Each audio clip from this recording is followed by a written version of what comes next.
स्वराज्य आता वेगानं वाढू लागलेलं, रयतेला न्याय मिळत होता, गोरगरिबांवरचे अत्याचार थांबले होते, आया बहिणी सुरक्षित होत्या आणि आता जिजाऊ आणि शिवराय न्यायाची स्थापना करत होते। पण आता या हसत्या खेळत्या स्वराज्यावर फतेह खान नावाचं वादळ येणार होतं। नमस्कार मंडळी, मी आयुष बोराडे आणि तुम्ही पाहताय स्वराज्य संघर्ष सिरीजचा एपिसोड 4 पुरंदर, फतेह खान आणि शिवराय। मित्रांनो, लास्ट व्हिडिओ मध्ये आपण बघितलं की शहाजीराजांना अटक झाली आहे आणि त्यांच्या दोन्ही मुलांना जेरबंद करायचं फरमान निघालंय। या कामासाठी आदिलशहानं त्याची 2 विश्वासू आणि अनुभवी सरदार निवडली, फराद खान आणि फतेह खान। फराद खानाला संभाजी महाराजांना अटक करायला तर फतेह खानाला शिवरायांना अटक करायला पाठवलं। फतेह खान 5000चं सैन्य घेऊन स्वराज्याच्या दिशेने निघाला।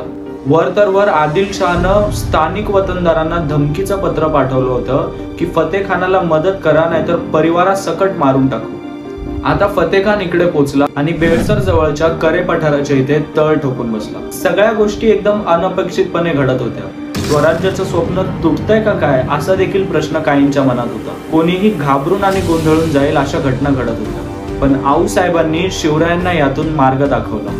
त्यांनी सांगितलं की यातून बाहेर येण्याचे फक्त 2 मार्ग आहेत। पहिला की शरणागती पत्करून विजापुराला कुर्निसात करणं म्हणजेच स्वराज्य विसरणं। बरं, इतकं करून पण जीवाला धोका होणार नाही याची देखील खात्री नाही।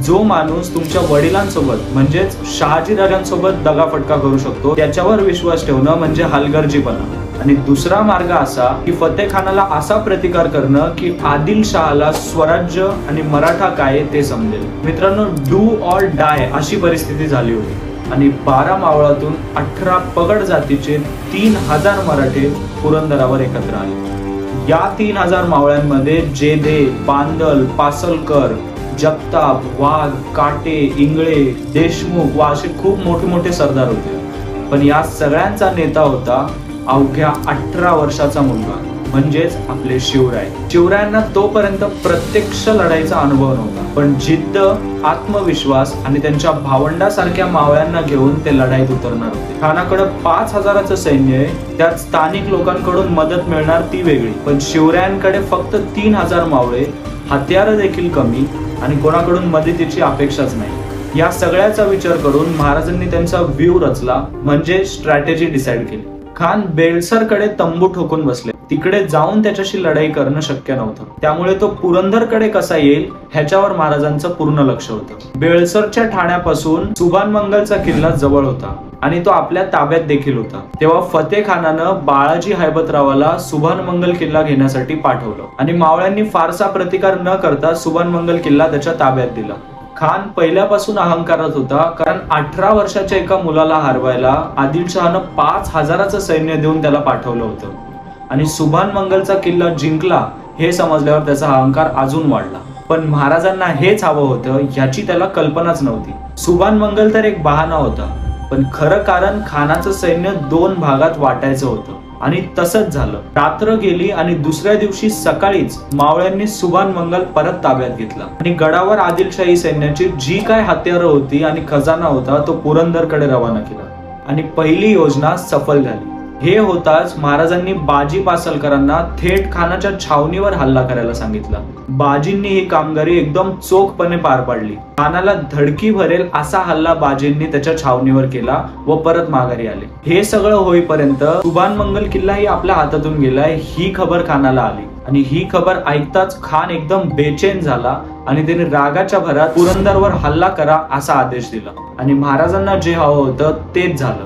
फतेह खान सैन्यासह पुरंदराच्या पायथ्याशी पोहोचला आणि गड चढायचा आदेश त्याने दिला। मित्रांनो, तुम्ही इथपर्यंत जर हा व्हिडिओ बघितलाय तर तुम्हाला महाराजांचा इतिहास जाणून घेण्यात खरंच इंटरेस्ट आहे, त्यामुळे व्हिडिओला लाईक करा आणि अशा अजून व्हिडिओसाठी चॅनलला सबस्क्राईब करा। खानाचं सैन्य गडावर चढू लागलं। मराठ्यांकडून काहीच प्रतिकार नाही। जवळजवळ अर्ध्यापेक्षा जास्त गड जेव्हा खानाचं सैन्य चढतं तेव्हा अचानक गडावरून गरम तेल, दगडधोंडे आणि बाणांचा मारा सुरू होतो।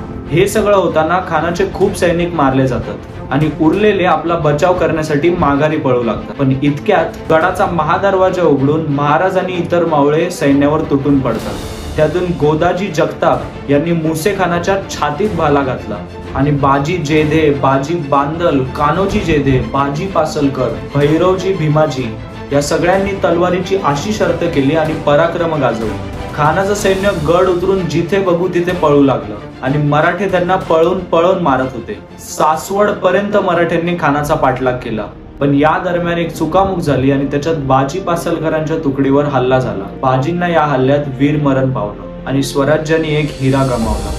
हे सगळं होताना दुसरीकडून संभाजीराजांनी सर्व हिंदू राजांना एकत्रित केलं आणि शहाजीराजांची 17,000ची खडी फौज एकत्रित केली आणि फराद खानाला पराभूत केलं। शहाजीराजे आणि जिजाऊ यांच्या दोन्हीही मुलांनी आदिलशहाला मरेपर्यंत लक्षात राहील असा धडा शिकवला आणि पुरंदरचं युद्ध संपलं। रयतेने आज ते बघितलं होतं जे कधीही घडलं नाही। परकीयांच्या विरोधात बोलणं म्हणजे मरण पावणं, पण आज आदिलशहाच्या काळजात धडकी भरली आणि त्याचं कारण एक 18 वर्षाचा मुलगा, त्याची आई आणि स्वराज्याचं स्वप्न।